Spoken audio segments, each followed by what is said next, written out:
hekima na maarifa ya kimungu yakiongezeka sana, watu wanaanza kusema sisi ni wachawi. Watu wanaanza kusema sisi ni wachawi. Watasema ni wachawi, lakini baadaye watajua wewe una Mungu. Ulichonacho kinapita uchawi. Sababu Musa alipokwenda kwa Farao akafanya jambo, akasema wewe Musa, uchawi umeenda milimani huko umekuja na uchawi. Miao wanafanya, baadaye wakafanya wachawi wa Farao. Akakuta wale nyoka wanaingia kwenye kinywa cha yule nyoka wa Musa. Farao pale alianza kurudi nyuma kwa Musa. Jamaa uchawi wake ni wa juu. Itakuwa lilienda na Sumbawanga au Nigeria. Musa akasema kuna siku na saa utakiri na kujua ni Mungu amenituma.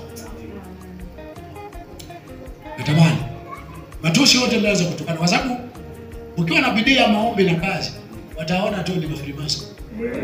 Wataona tu ni wachawi. Kama iwezekani Mungu mnafanya kazi. Lakini pia kanisani kuna uaminifu. Kidogo unachokipata unakitumia vizuri. Yale madogo mtakayofanya watawaita frimaso. Watawaita wachawi. Mimi niwaambie, wewe ni waaminifu. Kwa siku watasema na Mungu. Na siku watasogea wasema tunaomba tu tunaabudu kwa sura mnayoabudu.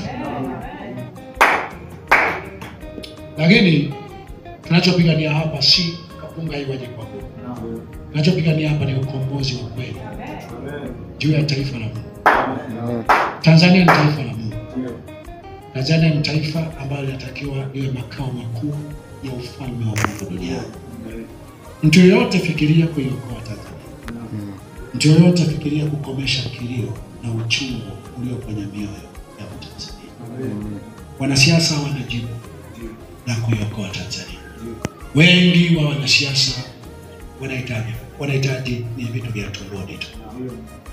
Mtu wa Mungu unao jibu kama utazama, utafakari kwa kina makusudi ya milele ya Baba aliyokuwa ameweka kwenye ramani ya kitabu hiki. Onekana kwenye kitabu hiki, fanania na kitabu hiki. Popote unapoonekana mtu aone moja ya sura katika kitabu hiki, aseme unafanana na watu wa aina fulani. Wakutaje kama Shadraka, wakutaje kama Abednego, wakutaje kama Paulo, wakutaje kama Musa, wakutaje kama moja wa manabii. Hakikisha katika moja ya kuishi kwako wewe ni mwanamke, ufananie na Esther, ufananie na Deborah, ufananie na Sitike, ufananie na moja wanawake waliomwelekea Mungu. Yesu asifiwe. Amen. Haleluya. Amen. Hayo yako kwenye nia na moyo na uelewa ambao Mungu atakusaidia nao. Nimesema uwepo wangu kwenye eneo hili Mungu akatusaidia. Amen. Wale wanaotegemea sisi ni Freemason, tuna mihera, kuna jambo watakuwa litegemea litokee, Mungu apitie hapo afanye jambo. Kwa sababu katika kitu ninachoamini, naamini unapokuwepo mtu wa Mungu kinatakiwa liwepo jambo jipya litakalofanyika wakati wowote. Popote utakapopita mtu wa Mungu, utakapokuwepo. Nyie mko hapa kama barua ya Mungu. Mimi nimepita hapa kama barua ya Mungu. Kwa kweli yoyote anayetegemea lolote baada ya mimi kupita hapa, ajue na mimi nategemea lolote lifanyike hapa baada ya mimi kupita.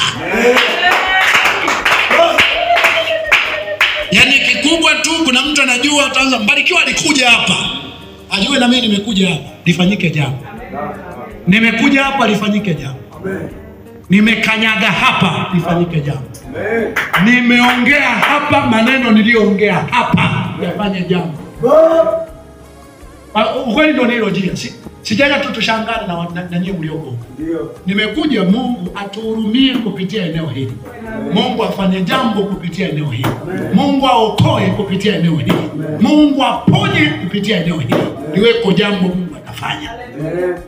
Kwenye mioyo yenu, kwenye mji, kwenye ardhi na kwenye kusudi la milele. Mbingu na zimulike darubini yake, zipaangalie hapa. Shipaone ni mahali pafaapo kuweka makao yake kwa ajili ya mataifa.